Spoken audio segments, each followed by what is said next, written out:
Les amis, et si le jeune Lennart Karl, 17 ans, Bayern Munich, rejoignait le Real Madrid? C'est l'une des informations dévoilées par la presse internationale sur ces dernières 24 heures. On va ouvrir ensemble cette presse pour faire le point mercato, mais pas que. Super Coupe d'Espagne au programme aujourd'hui, les amis, avec notamment le Barça qui va disputer sa demi-finale face à l'Athletic Bilbao. On va faire le point complet. Mais tout d'abord, cette info dans les colonnes de Bild, le quotidien allemand, il y a moins de 48 heures, avec le visage du jeune Lennart Karl, quand il était jeune, passé sur la pelouse de Bernabeu, avec le maillot du Real Madrid. Regardez ici, en 2018, ce tableau que je vous ai grossi, plusieurs joueurs là, et ce titre. Le titre est très clair.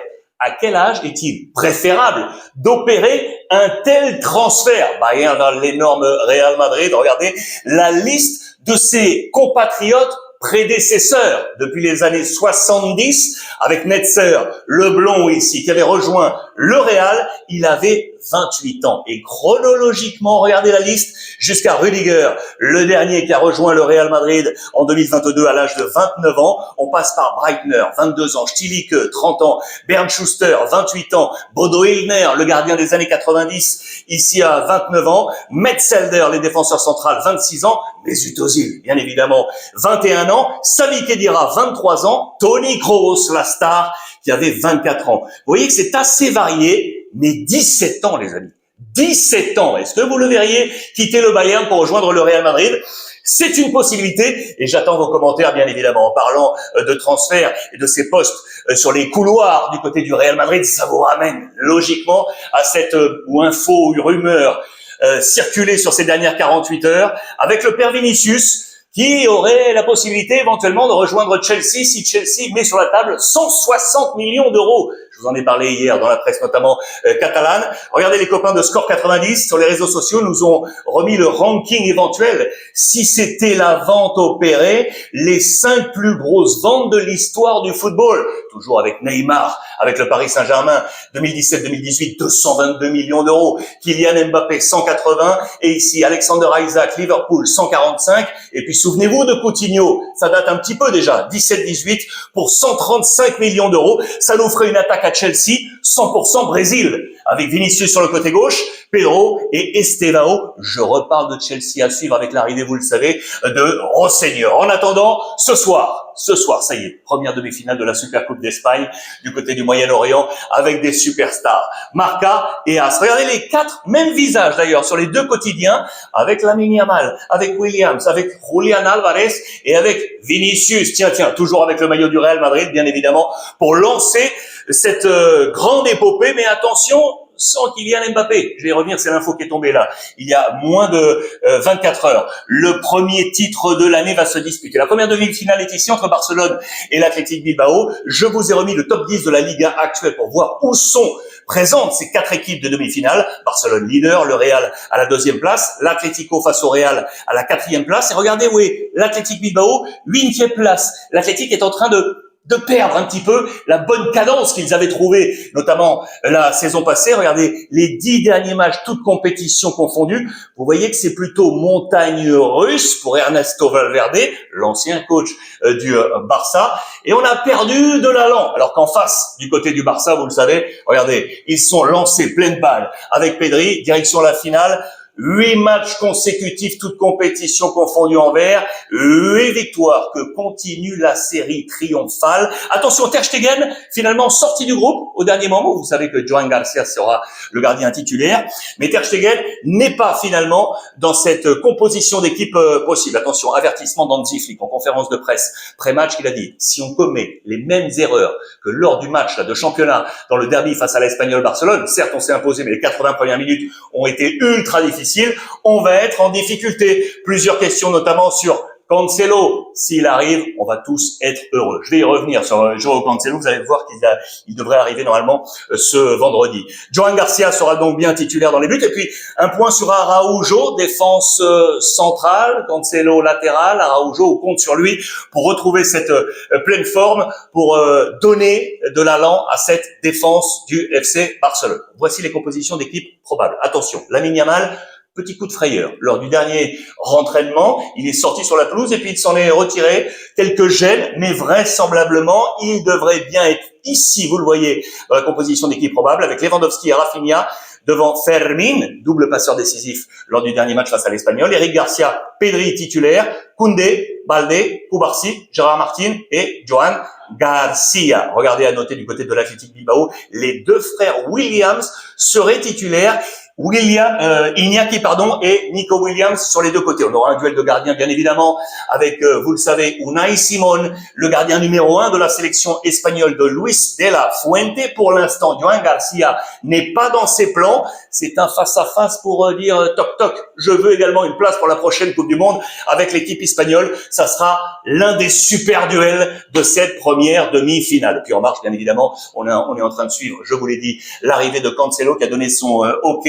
Les deux parties se sont entendues. Jorge Mendes, le super agent, avec le président Laporta, ils s'entendent à merveille. C'est attendu, vous le voyez, pour vendredi sur les réseaux sociaux. João Cancelo a déjà rappelé ce passé du côté du FC Barcelone puisqu'il a déjà porté ce maillot. Attention, on nous dit du côté mercato que en Allemagne, on dit qu'il y aurait toujours le nom de Goretzka du Bayern qui serait sur les tablettes du FC Barcelone. Pour autant, la presse catalane encore nous dit que le marché, ça y est, serait fermé. On n'irait pas plus loin, même si vous le voyez, là aussi le nom de Goretzka circulerait encore. Est-ce que vous verriez ou non le Barça aller chercher Goretzka pour ce mercato hivernal? Je vous ai là juste mis à titre d'information le dernier 11 en championnat avec les temps de jeu des différents joueurs, juste pour vous montrer que sur ces postes défensifs, on ne tourne pas beaucoup. Regardez Koundé avec 1328 minutes. Je vous rappelle que Eric Garcia est le top 1 ici, 1472 minutes.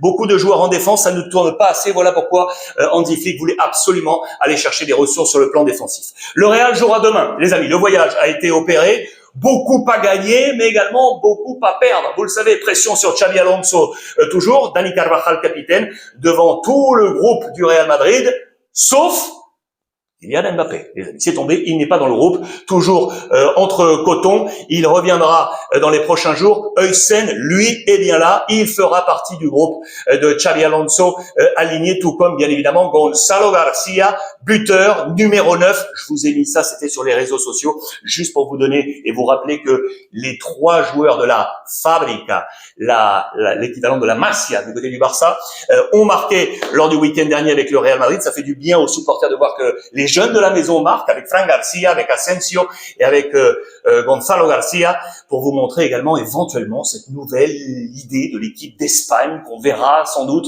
à la prochaine Coupe du Monde. Ça a de la gueule. Imaginez ces Joan Garcia entrer dans ce plan de bataille. Huysen, Koubarsi, Eric Garcia, Cucurella, Rodri qui est de retour, Dani Olmo, Pedri, Lamine Yamal, Nico Williams et le petit Gonzalo. Avouez évidemment que ça a de la gueule. Je voulais vous montrer ça également parce que le Real Madrid affrontera l'Atlético en demi-finale. Juste au passage, au parti mercato, vous savez que Raspadori avait rejoint l'Atlético Madrid. Ça n'a pas marché. Il devrait repartir en direction l'Italie. C'est l'AS Rome et Gasperini qui en a fait l'une de ses priorités, tout comme Zirkzee. Regardez, de Manchester United. Ce qui m'amène d'ailleurs à vous parler de Man U. Je voulais vous montrer ça parce que la presse anglaise n'a pas du tout apprécié l'attitude d'Amorim, viré de United. Regardez cette photo avec son épouse. C'est après l'annonce de son licenciement. Et vous voyez, tout sourire. Ça n'a pas du tout plu aux tabloïds anglais qui rappellent qu'au passage, ok, il a pris l'annonce, mais il est passé par la case banque. 14 mois après son arrivée, 10 millions de livres donnés à Amorim pour être licencié. Et regardez ce classement, qui est un classement qui a été réalisé depuis la date de son arrivée, il y a 14 mois. Arsenal leader devant Manchester City et Liverpool. Regardez où est Manchester United, à la 14e place, les amis. Depuis qu'Amorim a pris les rênes de Manchester United, 14 mois, 14e place pour Manchester United. Et puis, je vous l'avais annoncé, regardez, les successeurs sont déjà dans les starting blocks. Il y a beaucoup de noms qui sont avancés. Ça, c'était dans les colonnes du Times il y a 24 heures. On rappelle que Amorim était un entraîneur, pris hors Première Ligue. On s'interroge d'ailleurs s'il ne faut pas prendre plutôt quelqu'un qui est du socle anglo-saxon et pas quelqu'un qui viendrait d'un championnat extérieur. Plusieurs noms évoqués avec des photos. Je vous les énumère rapidement. Avec Darren Fletcher, avec Ruud van Nistelrooy, avec Michael Carrick, avec Ole Gunnar Solskjaer. On pense également à Oliver Glasner.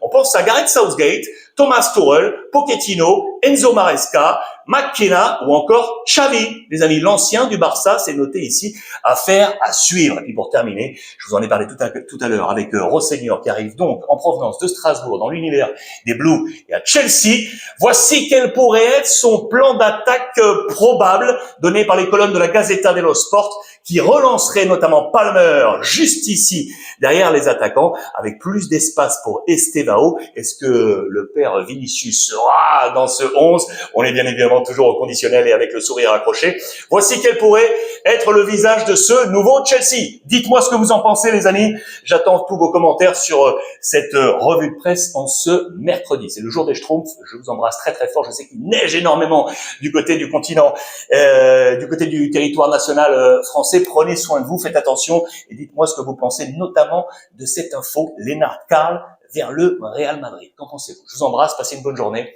et profitez des vôtres, les amis.